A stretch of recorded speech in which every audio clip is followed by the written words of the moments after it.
ഈശോയിൽ സ്നേഹമുള്ള മാതാപിതാക്കളെ, സഹോദരങ്ങളെ, മദർ ഹോം ധ്യാനകേന്ദ്രത്തിൻ്റെ വചനപ്രഘോഷണ ശുശ്രൂഷയിലേക്ക് ഏറെ സ്നേഹത്തോടെ എല്ലാവരെയും പ്രാർത്ഥനയോടെ സ്വാഗതം ചെയ്യുന്നു. കുടുംബ ജീവിതത്തെക്കുറിച്ചാണ് ഈ നാളുകളിൽ നമ്മൾ ധ്യാനിച്ചു വരിക. കുടുംബജീവിതത്തിൻ്റെ അടിസ്ഥാന സത്യങ്ങളെക്കുറിച്ചാണ് നമ്മൾ പ്രതിപാദിക്കുക. ക്രിസ്തീയ ദമ്പതികൾ തന്നിഷ്ടം പോലെ ജീവിക്കാനാവില്ല എന്നാണ് സഭാപിതാക്കന്മാർ പറയുക. കാരണം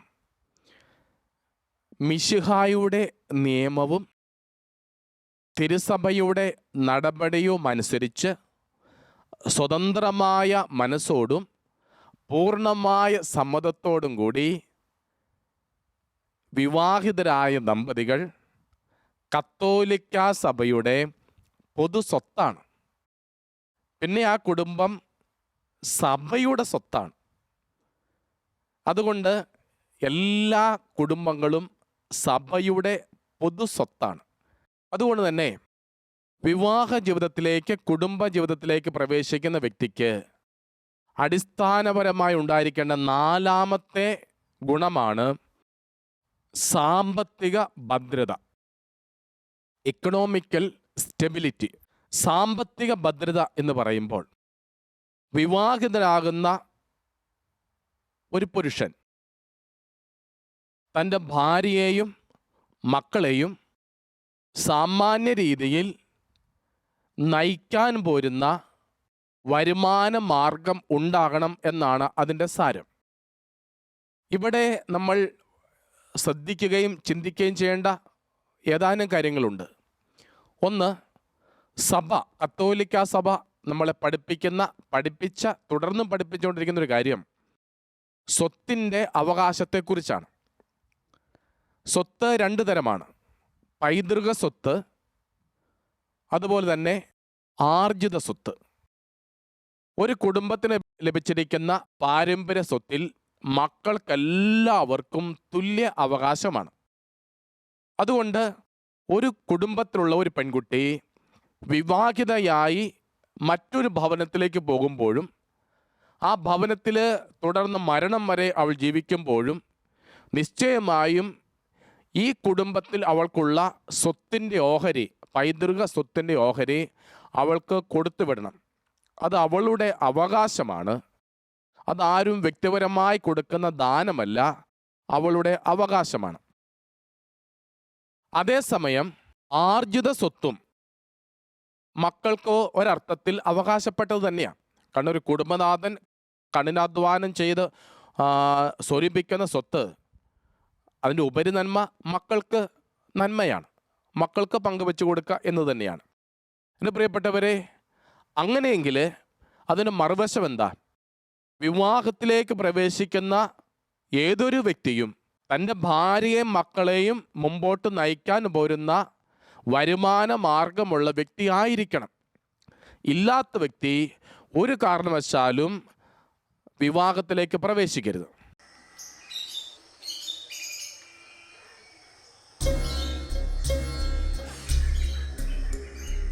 എടാ ജോബി, അവിടെ നിന്നേ.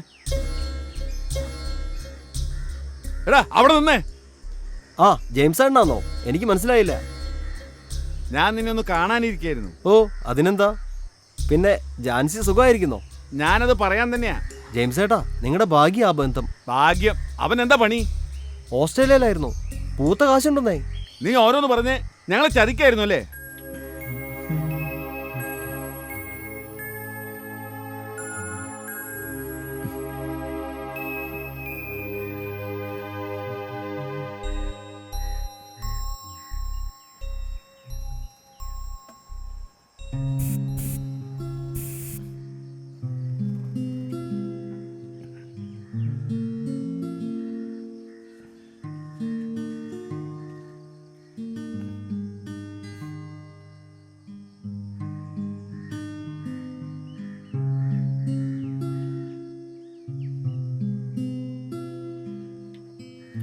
എടി ജാൻസി, ഓ ജാൻസി, എന്താ? നീ ഒരു 100 രൂപ ഇങ്ങ് തന്നെ. എന്റെ കൈ പൈസയൊന്നുമില്ല. ചുമ്മാ കള്ളം പറയല്ലേ. കഴിഞ്ഞ ദിവസം ചാച്ച വന്നപ്പോൾ നിനക്ക് പൈസ തരുന്നത് ഞാൻ കണ്ടാണല്ലോ. അതെനിക്ക് ആവശ്യമുണ്ട്. എടി നാളെ തരാമെന്ന്. ശരി.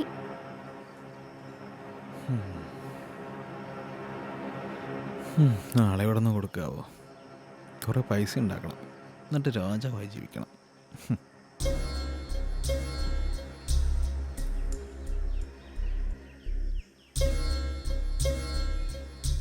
ദേ നാളെ തന്നെ തന്നേക്കണേ. ഉറപ്പാന്നേ. ഇന്ന് എങ്ങോട്ടാ സർക്കിട്ട്? എങ്ങോട്ടാന്ന് ചോദിച്ചാ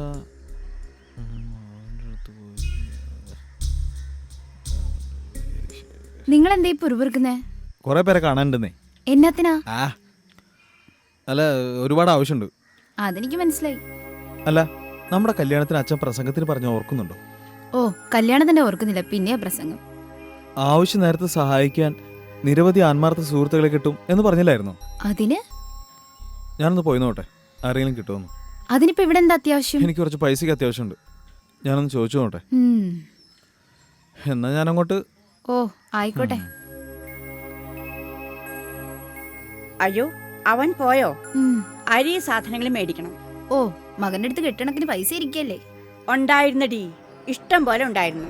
നിന്നെ കെട്ടിയതിൽ പിന്നെയാണ് എല്ലാം നശിച്ചു പോയത്. അമ്മ വെറുതെ ഓരോന്ന് പറയാൻ നിൽക്കണ്ട, എനിക്കെല്ലാം മനസ്സിലായി. എന്തോ നാടി നിനക്ക് മനസ്സിലായത്? കള്ളത്തരം പറഞ്ഞ് കല്യാണം നടത്തിയെന്ന് പോലെ എന്നിട്ട് ന്യായം പറയുന്നു.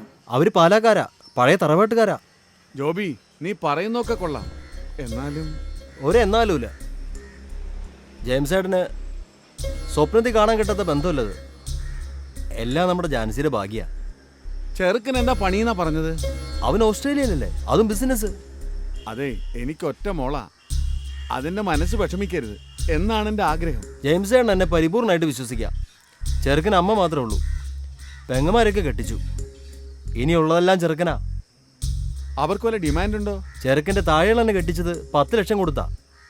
അത്രയൊന്നും എനിക്ക് കൂട്ടിയാൽ കൂടുന്നു തോന്നുന്നില്ല. ഞാൻ പറഞ്ഞതേ ഉള്ളൂ, ഈ ബന്ധം വിട്ടാ വലിയ നഷ്ടമാ.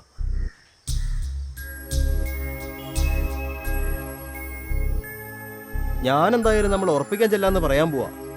എന്നാലും എന്നാലുമില്ല. ഇപ്പൊ ഉള്ളത് കൊടുക്കാം, ബാക്കി 1 വർഷം കഴിഞ്ഞിട്ട്.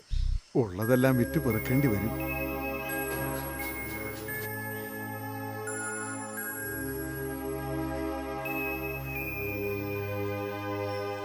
എടാ, അവരടുത്ത ഞായറാഴ്ച വരും. നീ കേൾക്കുന്നുണ്ടോ? കല്യാണം ഉറപ്പിക്കാനാ വരുന്നത്. ഓ, ആയിക്കോട്ടെ. നിന്റെ കൈ പൈസ വല്ലതും ഉണ്ടോ? എവിടെ? പിന്നെങ്ങനെ കല്യാണം നടത്തുന്നത്? എനിക്കറിയില്ല. എടാ അവർ 8 ലക്ഷം തരുള്ളൂ. 2 ലക്ഷം ഒരു വർഷം കഴിഞ്ഞിട്ട്. തരുന്നതിൽ പകുതി സ്വർണ്ണം എടുക്കാം.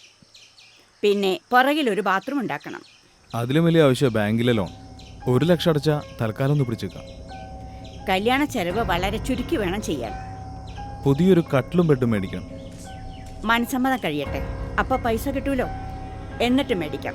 നമുക്ക് 10 സെന്റ് സ്ഥലം വീടുള്ളതെന്ന് അവരറിഞ്ഞാലോ? വീടിന് മുമ്പ് കിടക്കുന്ന സ്ഥലമൊക്കെ നമ്മുടേതെന്ന് പറയണം. അപ്പോൾ അവരന്വേഷിച്ചാലോ? പിന്നെ അന്വേഷിക്കാൻ പോവല്ലേ. നീ ഓസ്ട്രേലിയയിലായിരുന്നെന്ന് ഇവിടെ എല്ലാവർക്കും അറിയാം. ഓ, എന്റെ ജീവിതം തകർന്നു പറഞ്ഞാൽ മതിയല്ലോ. ഒരു ഓസ്ട്രേലിയക്കാരൻ. എന്നതാടി അവനൊരു കുഴപ്പം? ഒരു കുഴപ്പമില്ല, ഓസ്ട്രേലിയയിൽ ജയിലിലായിരുന്നെന്ന് മാത്രം. നീ വലിയ വർത്തമാനമൊന്നും പറയണ്ട. മര്യാദയ്ക്ക് സ്ത്രീധനത്തിന് ബാക്കി തരാനുള്ള പൈസ ഇങ്ങ് കൊണ്ടുപോവാ. എന്താടാ, എന്തു പറ്റി? ഷർട്ടിൽ ചെളി പറ്റിയമ്മേ. പുന്നാരമോനെ വളർത്തി വെച്ചേക്കുന്നു. എന്താടി അവനൊരു കുഴപ്പം? ഷർട്ട് ചെളിയായ മാറ്റിയിടും. അത് വൃത്തിയുള്ളതുകൊണ്ടാ, നിന്നെ പോലെയല്ല. ഞാൻ ആ ഷർട്ട് ചെളിയൊന്നും കണ്ടില്ല. അത് നിനക്ക് വൃത്തിയില്ലാത്തതുകൊണ്ടാ. അമ്മേ, ഞാൻ പോവാണേ. ആവശ്യ നേരത്ത് സഹായിക്കാൻ ആത്മാർത്ഥ സുഹൃത്തുക്കളെ കിട്ടിയോ? ഞാനൊന്ന് ശ്രമിച്ചോട്ടെ. ഷോ, ആകെ വൃത്തിയോടായി. ഒരു കുഴപ്പമില്ല. അപ്പൊ പോകുന്നില്ലേ? പോണം. ഷർട്ടിലാകെ ചെളിയായി, ഒന്ന് മാറ്റിയിട്ടെ. ഇത് വല്ലാത്തൊരു വൃത്തി തന്നെ. അങ്ങനെയാടി പിള്ളേരെ വൃത്തിയായിട്ട് വളർത്തണം. ഈ ഊരിടുന്ന ഷർട്ട് മുഴുവൻ കഴുകേണ്ട ഞാനാണല്ലോ. ഇന്നു മുതലേ തുണിയലക്കൽ ഞാൻ നിർത്തി. ജാൻസി, കഴിക്കാമല്ലോണ്ടോടി? ഞാനൊന്നും ഉണ്ടാക്കിയിട്ടില്ല. ഒന്നുമില്ലേ? കുഴപ്പമില്ല. ഹോ, വല്ലാത്തൊരവസ്ഥ തന്നെ.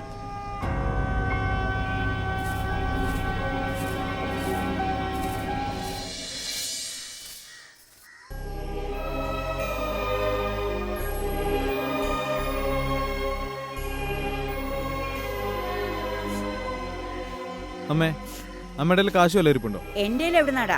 വളരെ അത്യാവശ്യം അമ്മേ. ആ പെണ്ണകത്ത് പനിച്ചു കിടക്കുക. അതിന് ആശുപത്രി കൊണ്ടുപോകാൻ നോക്ക്.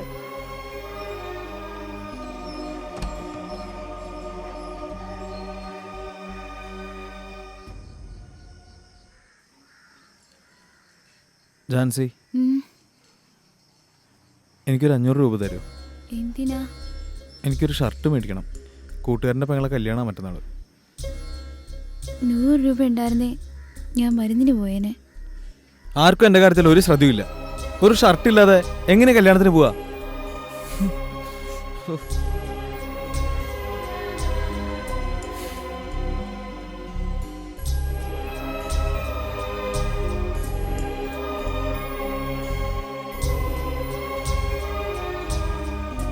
എടി എടി ജാൻസി, നീ എവിടെ പോവാ? ഞാൻ എൻ്റെ വീട്ടിൽ പോവാ. മടുത്തു ഈ ജീവിതം.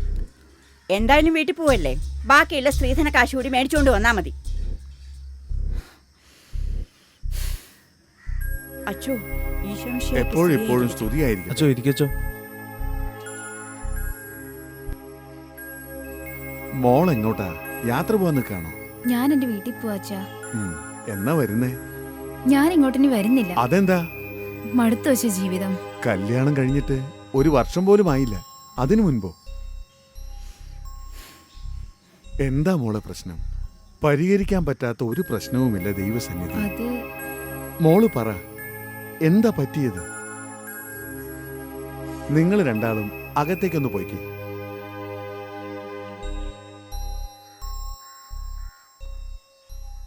മോളിവിടെ വന്നിരുന്നേ.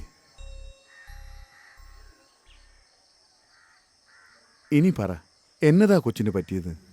എൻ്റെ പപ്പ വീടും സ്ഥലം ബാങ്കിൽ പണയം വെച്ചിട്ടാണ് എന്നെ കെട്ടിച്ചത്. മെൽബിന് ഓസ്ട്രേലിയയിലെ ജോലി എന്നാ പറഞ്ഞിരുന്നത്. പക്ഷേ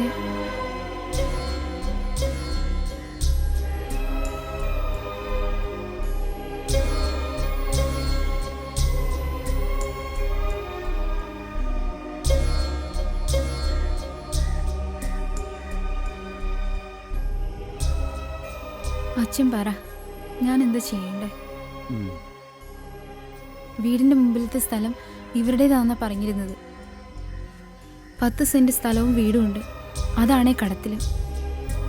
എല്ലാം ഞാൻ സഹിക്കാം. ഇച്ചാനാടെ ഒരു ജോലിക്കും പോകത്തില്ല. അതാ എനിക്ക് സഹിക്കാൻ വയ്യാത്ത. ഈ വീട്ടിലെ കാര്യങ്ങളൊക്കെ നടക്കണ്ടേ? ഉം. എൻ്റെ സ്വർണം പണയം വെച്ച വീട്ടു ചെലവ് നടത്തുന്നേ. ഞാൻ എന്താ ചെയ്യണ്ടേ? അച്ഛൻ പറ. മോളെ, പ്രശ്നങ്ങളില്ലാത്ത ജീവിതമില്ല. മനുഷ്യ ജീവിതം അങ്ങനെയാണ്. സങ്കടങ്ങളും ദുഃഖങ്ങളും ഉണ്ടാകും. മോളുടെ അവസ്ഥ എനിക്ക് നല്ലവണ്ണം മനസ്സിലാകുന്നുണ്ട്. ഇന്നത്തെ സമൂഹത്തിൽ മോളെപ്പോലെ പറ്റിക്കപ്പെട്ടവർ നിരവധിയുണ്ട്. പക്ഷേ അതിൻ്റെയൊക്കെ പരിഹാരം വീട്ടിൽ പോവുകയോ ബന്ധം പിരിയുകയോ അല്ല ചെയ്യേണ്ടത്. എൻ്റെ ദൈവം അറിയാതെയോ അനുവദിക്കാതെയോ എൻ്റെ ജീവിതത്തിൽ ഒന്നും സംഭവിക്കുന്നില്ല എന്ന് മോള് കേട്ടിട്ടില്ലേ? വിവാഹം നടക്കുന്നത് സ്വർഗത്തിലാണ് മോളെ. അതുകൊണ്ട് എല്ലാം ദൈവം അനുവദിച്ചതാണ്. നിനക്ക് മെൽവിനെയും മെൽവിനെ നിന്നെയും തന്നത് ദൈവമാണ്. അവിടുത്തെ പദ്ധതിയാണ്. പക്ഷേ അച്ഛാ, ഞാൻ എങ്ങനെ ഇതൊക്കെ സഹിക്കുക? എല്ലാറ്റിനും പരിഹാരമുണ്ടാകും. മോള് വിഷമിക്കാതെ. എനിക്ക് ചായന ഇഷ്ടമൊക്കെയാ. പക്ഷെ ഉത്തരവാദിത്വം ഇല്ലാത്ത ഈ ജീവിതം കാണുമ്പോൾ അവനൊരു ജോലിയില്ലാത്തതാ ഇപ്പോഴത്തെ വിഷയം. അതിനൊരു പരിഹാരം ഞാൻ കാണാം. മെൽവിനെ, ആ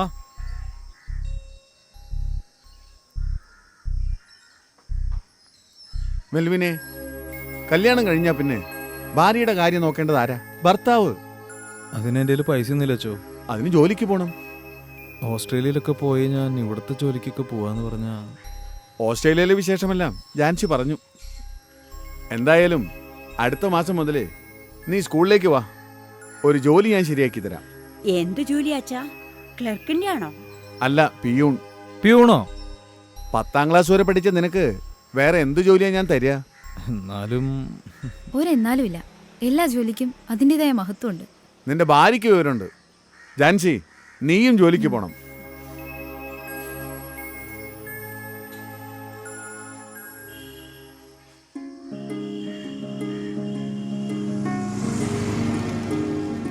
എന്തെത്ര താമസിച്ചേ?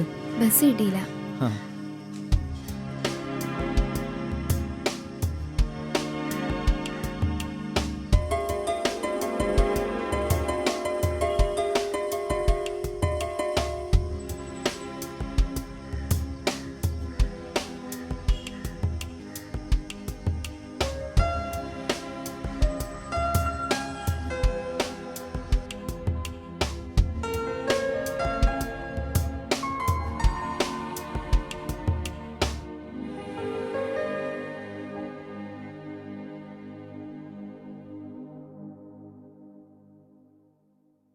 പ്രിയപ്പെട്ടവരെ, ഇവിടെ നോക്കുക. ഈ ചിത്രീകരണം നമ്മൾ കണ്ട കുടുംബനാഥൻ കുടുംബത്തെ നയിക്കാൻ ആവശ്യമായ വരുമാന മാർഗം ഉള്ള വ്യക്തിയല്ല. ആ വ്യക്തി എന്തിനും ഏതിനും ഭാര്യയെ ആശ്രയിക്കുന്നു. ഒരു ചെറിയ കുട്ടിയെ ഒരമ്മ നയിക്കുന്നത് പോലെ തൻ്റെ ഭർത്താവിനെ ശുശ്രൂഷിക്കേണ്ട ഒരു അവസ്ഥയിലേക്ക് ഭാര്യ എത്തി നിൽക്കുന്നു. കൂടാതെ തന്നെ അവിടെ കാഴ്ചപ്പാട് എത്രയോ വികലമാണ്. വിവാഹം കഴിക്കാനായിട്ട് ഒരുങ്ങുന്ന ചെറുപ്പക്കാരൻ തൻ്റെ ഭാര്യയുടെ ഭവനത്തിൽ നിന്ന് ലഭിക്കുന്ന അവളുടെ ഓഹരി കൊണ്ടാണ് വിവാഹം നടത്താനും കട്ടിൽ വാങ്ങിക്കാനും അവളുടെ വീടിന് കുളിമുറി പണിതെടുക്കാനും ഇതര കാര്യങ്ങൾക്കും പ്ലാൻ ചെയ്യുന്നത് ഭാര്യയുടെ ഓഹരി കൊണ്ടാണ്. അത് അക്ഷരാർത്ഥത്തിൽ ഗൗരവമായ തെറ്റാണ്. അത് ചെയ്യാൻ പാടില്ല. പലപ്പോഴും സങ്കടത്തോടെ അച്ഛൻ ശ്രദ്ധിച്ചിട്ടുള്ളൊരു കാര്യം, വിവാഹവുമായി ബന്ധപ്പെട്ട് വരൻ വധുവിൻ്റെ വീട്ടിൽ നിന്ന് വിവാഹ ചെലവിന് പണം ചോദിക്കുന്നത് കണ്ടിട്ടുണ്ട്. എത്രയോ മോശമായൊരു കാര്യമാണത്. മറിച്ച് ഇങ്ങനെ ചിന്തിച്ചു നോക്കുക. വിവാഹം കഴിക്കാൻ പോകുന്ന ചെറുപ്പക്കാരൻ 27 വയസ്സായിട്ടുണ്ട്, അല്ല 28 വയസ്സായിട്ടുണ്ട്, അല്ലെങ്കിൽ എത്രയും വയസ്സാകട്ടെ, ഇത്രയും നാളും ആ ചെറുപ്പക്കാരൻ ജീവിച്ചിട്ട് തൻ്റെ വിവാഹ ചെലവിന് ആവശ്യമായ പണം സ്വരൂപിക്കാൻ പോലും ആ ചെറുപ്പക്കാരന് സാധിച്ചിട്ടില്ലെങ്കിൽ എന്തുറപ്പിൻ്റെ പേരില്ല ഒരു പെൺകുട്ടിയെ ആ ചെറുപ്പക്കാരൻ്റെ കയ്യിലേക്ക് ആ വിവാഹം കഴിച്ച് പറഞ്ഞയക്കുക? വിവാഹത്തിന് മുമ്പ് തന്നെ എൻ്റെ വിവാഹ ചെലവിന് പോലും എനിക്ക് പണം കണ്ടെത്താൻ പറ്റിയിട്ടില്ലേ, എനിക്കൊരു മാർഗവുമില്ലേ, ഭാര്യ വീട്ടിൽ നിന്ന് എന്തെങ്കിലും തായേ എന്ന് പറഞ്ഞ് ഭിക്ഷാടകനെ പോലെ കൈനീട്ടി നിൽക്കുന്ന ഈ ചെറുപ്പക്കാരനും കുടുംബവും എന്ത് സന്ദേശമാണ് ലോകത്തിന് കൊടുക്കുന്നത്? ആരെങ്കിലും സഹായിച്ചില്ലെങ്കിൽ ഈ കുടുംബം മുമ്പോട്ട് പോകുകയില്ല, ഈ ഭർത്താവിന് ഒരു കഴിവുമില്ല, ഈ ഭർത്താവിന് വരുമാന മാർഗം തീരെയില്ല, ഭാര്യ ഭവനത്തിൽ നിന്ന് എന്തെങ്കിലും സഹായിച്ചാൽ മാത്രമേ തുടർന്നും ഈ കുടുംബജീവിതം മുമ്പോട്ട് പോകൂ എന്ന് വിവാഹത്തിന് മുമ്പ് തന്നെ ഈ ചെറുപ്പക്കാർ സന്ദേശം കൊടുക്കുകയാണ് ഈ കല്യാണ ചെലവിന് പണം ചോദിക്കുക വഴിയായിട്ട്. അതൊരു സൂചനയാണ്.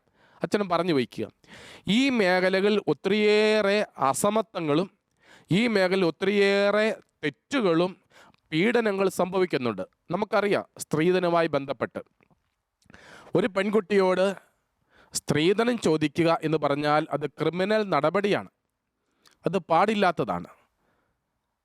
സത്യത്തിൽ പെൺകുട്ടിയാണ് ധനം.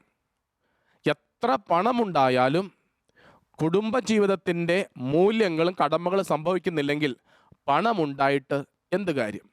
ഞാൻ ഓർമ്മിക്കുന്നു ഒരു ചെറുപ്പക്കാരൻ. ആ ചെറുപ്പക്കാരൻ വിവാഹിതനായി. ഭാര്യ ഒരു നാൾ എൻ്റെ അടുക്കൽ പരാതിയുമായിട്ടെത്തി.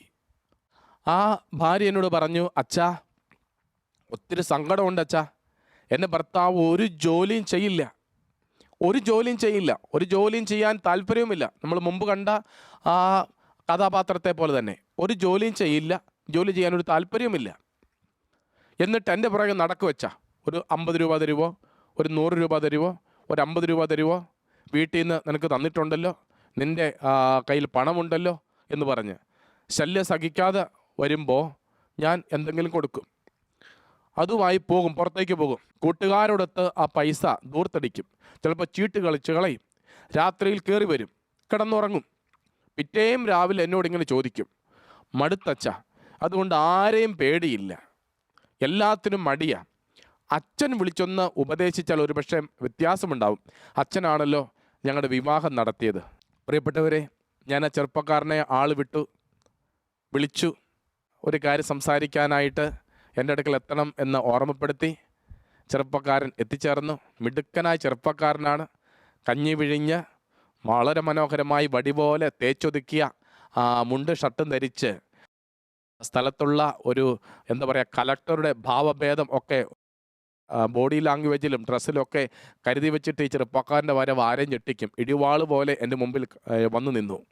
കണ്ടു കഴിഞ്ഞാൽ എത്രയോ മിടുക്കനായ ചെറുപ്പക്കാരൻ, എത്രയോ ഉത്തരവാദിത്വം ഭംഗിയായിട്ട് കൈകാര്യം ചെയ്യുന്ന ഒരു അവതരണം തൻ്റെ ശരീരം കൊണ്ട്. ഏതായാലും എൻ്റെ മുമ്പിലിരുന്നു.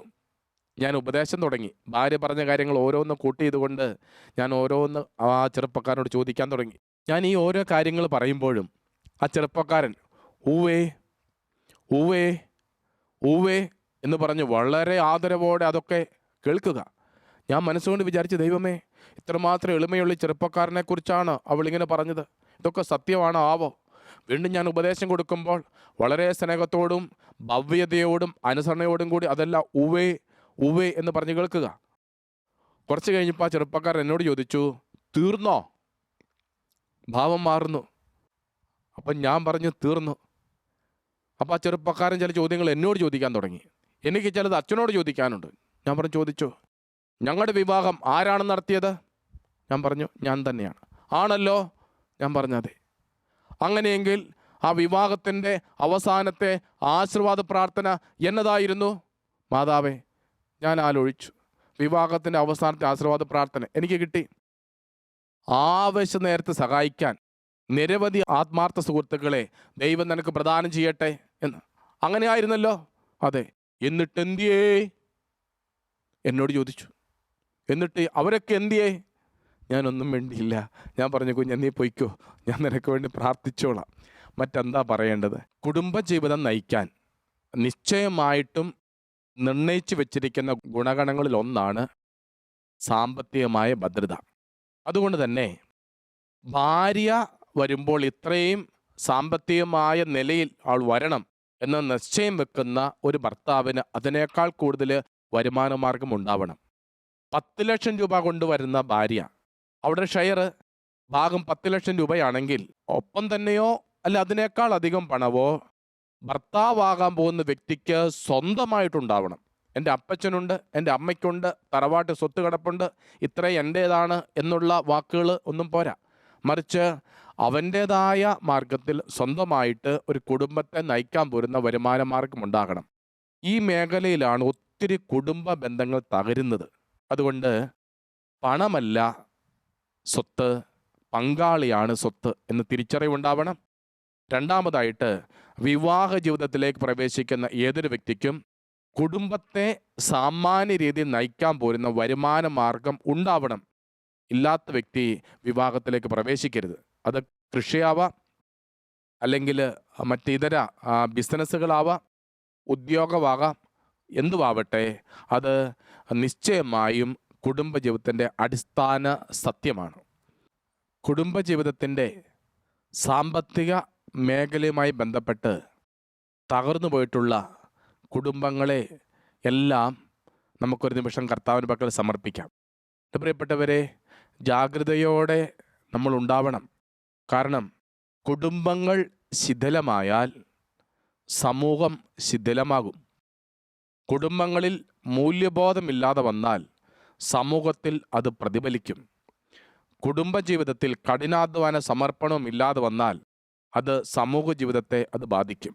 അതുകൊണ്ട് സമൂഹം ഇന്ന് തകരുന്നെങ്കിൽ, മൂല്യശോഷണം സംഭവിക്കുന്നെങ്കിൽ, പുഴുക്കുത്തുകൾ ഉണ്ടാവുന്നുണ്ടെങ്കിൽ, ആക്രമണങ്ങളും കൊലപാതകങ്ങളും പീഡനങ്ങളും മുറയ്ക്ക് നടക്കുന്നെങ്കിൽ, ഇതിനെല്ലാം അടിസ്ഥാനം നമ്മൾ കണ്ടെത്തേണ്ടത് കുടുംബത്തിൻ്റെ ശിഥിലീകരണമാണ്. അതുകൊണ്ട് കുടുംബങ്ങളെ നെഞ്ചോട് ചേർത്ത് പിടിക്കാം. കുടുംബങ്ങളെ തിരുഹൃദയത്തിൻ്റെ ആ കൃപയിലേക്ക് ചേർത്ത് വയ്ക്കാം. യൗസപിതാവിനെ പോലെ സമർപ്പിക്കാനും മാതാവിനെ പോലെ വിശ്വസിക്കാനും സഹിക്കാനും തയ്യാറുള്ള പിതാവും മാതാവുള്ള കുടുംബങ്ങളിലൊക്കെ ഉണ്ണീശോ രക്ഷകന്മാർ പിറക്കും. കുടുംബങ്ങളെ തിരുക്കുടുംബങ്ങളാകട്ടെ എന്ന് പ്രാർത്ഥിച്ചുകൊണ്ട് അവസാനിപ്പിക്കാം.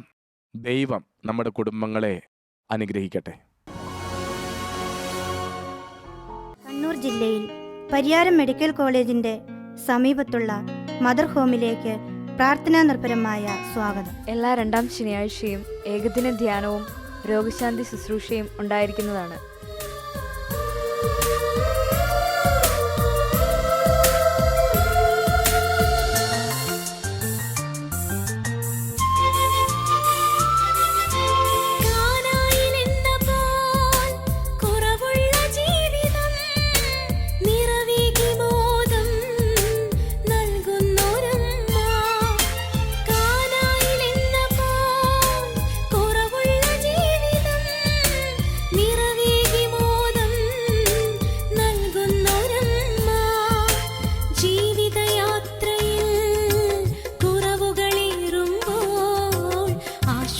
പൂമഴ